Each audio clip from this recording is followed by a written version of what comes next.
Hello, this is Alex from MIDIsequencing.com, and today we are looking at EQ, Essential Techniques. This is really the fundamentals of EQ. EQ is the most important tool that you use in mixing and mastering.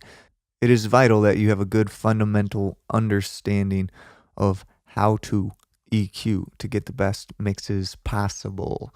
So we're going to get started right away. I'm going to play this violin sample for you.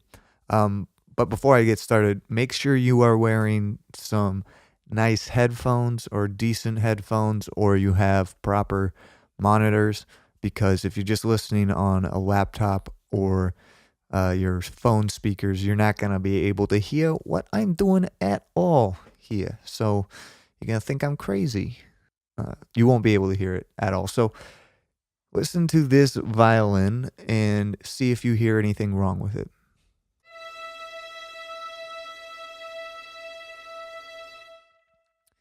All right, I'm going to put an EQ on here, and I'm going to show you what is wrong with this if you're not hearing it yet.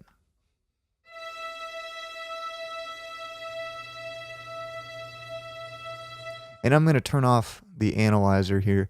I recommend that you basically never use analyzers.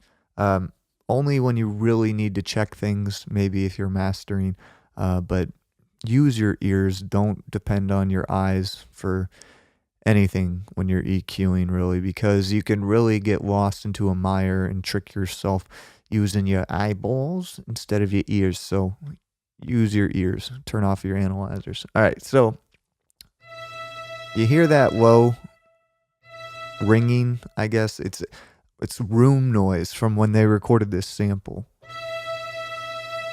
And it sounds like crap. And a lot of times when you're recording vocals or you're recording anything, you'll get a lot of unwanted frequencies in the low end. So unless it is a bass or a kick drum or something that lives in the low end, really, you're going to want to use what's called a high-pass filter, and that will get rid of this sound. So I'm going to turn off this accentuating band here at 100 hertz that is turning up that room noise, and we're going to put on, this is called the high-pass filter, and you put it on the low end. It blocks out the low frequencies and lets the high frequencies pass through. So we're going to play the violin and bring it up till we get rid of that room noise.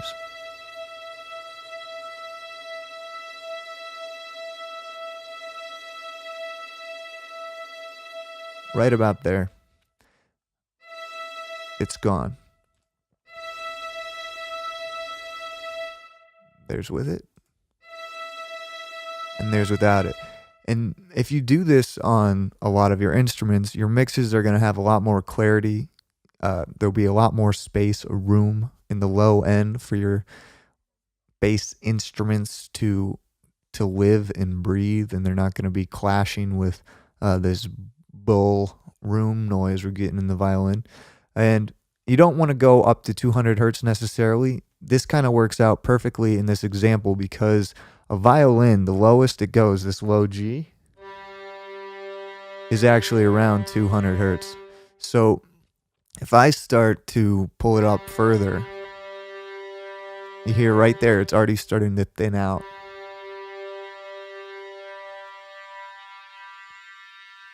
So you can pull it back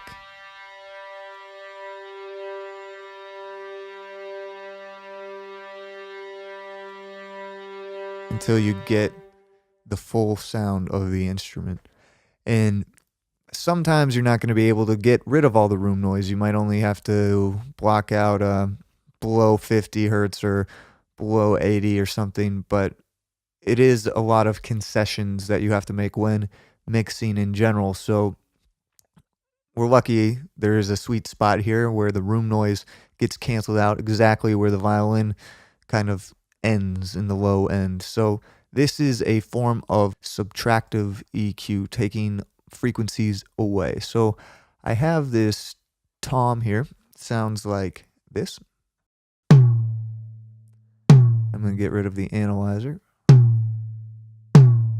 Now this tom it sounds pretty good, but let's say it is taking up too much space. It is a pretty resonant tom. So we want to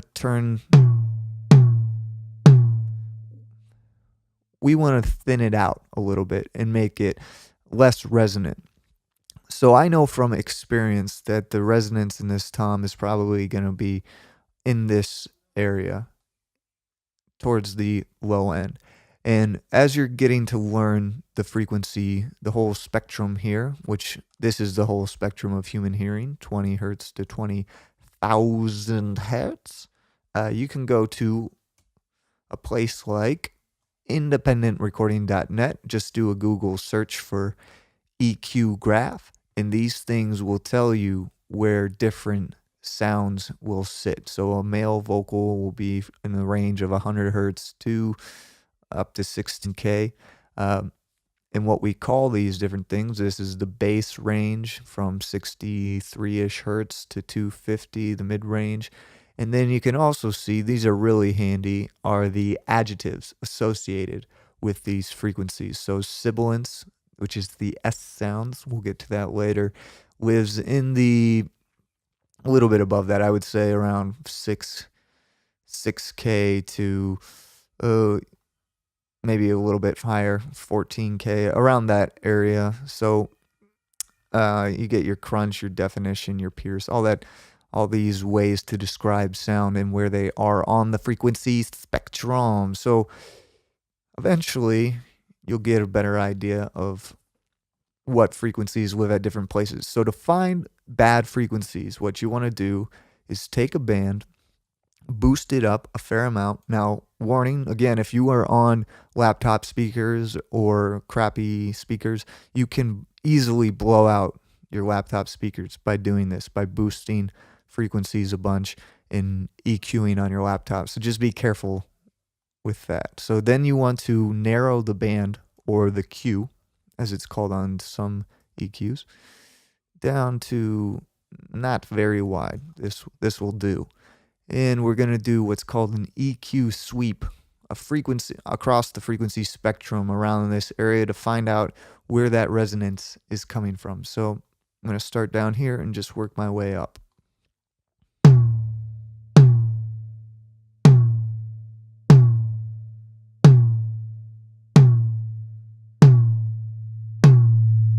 All right, we're starting to get there.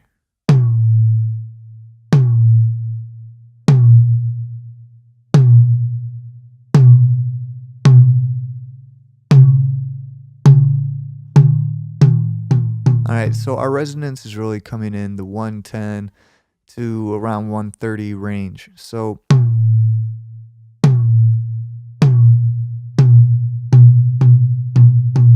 we're going to find a frequency that sits in that range. I'm going to go for 116, and then we're just going to pull the frequency down and listen to the difference. Turn it off. Now that's kind of slight. Let me widen the band a little bit. And you may or may not hear that depending on how well your ears are developed, but here is the difference.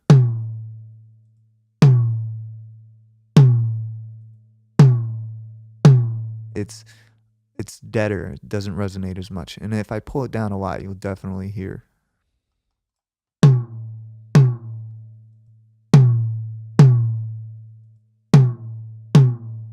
You see the resonance is really killed. We want to keep some resonance, so let's do around -4.5 dB. This is a matter of taste. So this is how you do subtractive EQ. You do a boost, you find what you don't like or you don't want, and then you just turn it down. And that's how you hunt down and you gut those crappy frequencies. And you'll notice that the bandwidth is fairly narrow when you're doing subtractive EQ. The other method of EQ is called additive EQ, and that's where you boost up frequencies. Now for this tom, we took away some of the resonance, but let's give it some more thwack, some more hit, you know? Uh, and you can do additive EQ in a similar way. You boost up. I would say when you're doing additive EQ, you want to keep a wider band. You want to keep a pretty wide Q. It sounds a lot better in additive EQ to have a wider band rather than a narrow band. So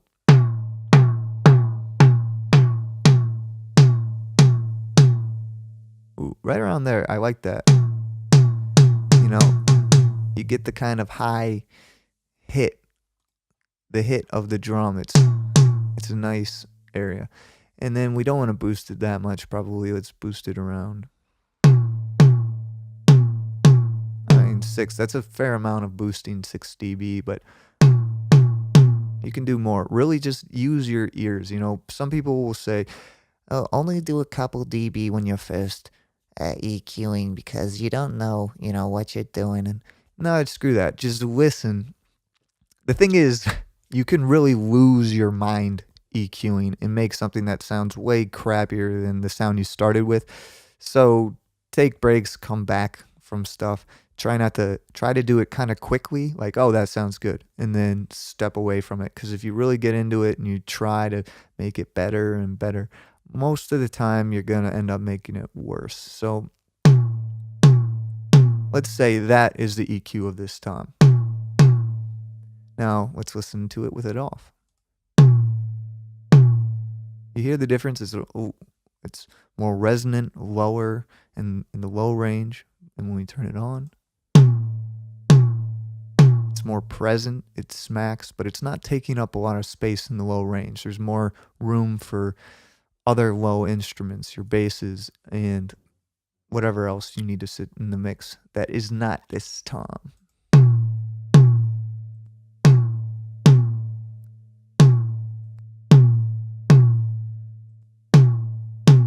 So that is your subtractive and your additive EQ. So we've done 3 very important things here. These are the 3 most important techniques in EQing. Subtractive EQ, especially with a high-pass filter. You're going to want to do that on probably most of your instruments, honestly. And then subtractive EQ, specific frequencies that are not on the low end. And then additive EQ, using a wider band to accentuate certain sounds and color it in a nice way. So one more thing, 2 more things I want to show you actually. First of all, the de-esser. This is a form of band compression. Band compression or multi-band compression is when you use a compressor to turn down a certain frequency. It's called compression, but I think of it more as a type of EQ. It's more of like an advanced EQ. So I have a de-esser on my voice here. This is a great de-esser, the Fab Filter Pro de-esser. Yeah, so check this out if you need a de-esser, or there's built-in de-essers, but honestly, a good quality de-esser works a lot better than your built-in ones. This is why people buy expensive plugins, because they just work. So you can see when I make an S sound, this is the gain reduction. And what we're doing is in the range of 6,000 to 13,000 hertz. When these frequencies are hit really hard, this compressor turns them down. So this is the most common type of band compression. And I'm going to turn it off so you can see how much harder my S are. See, this is without it. This is with it. That's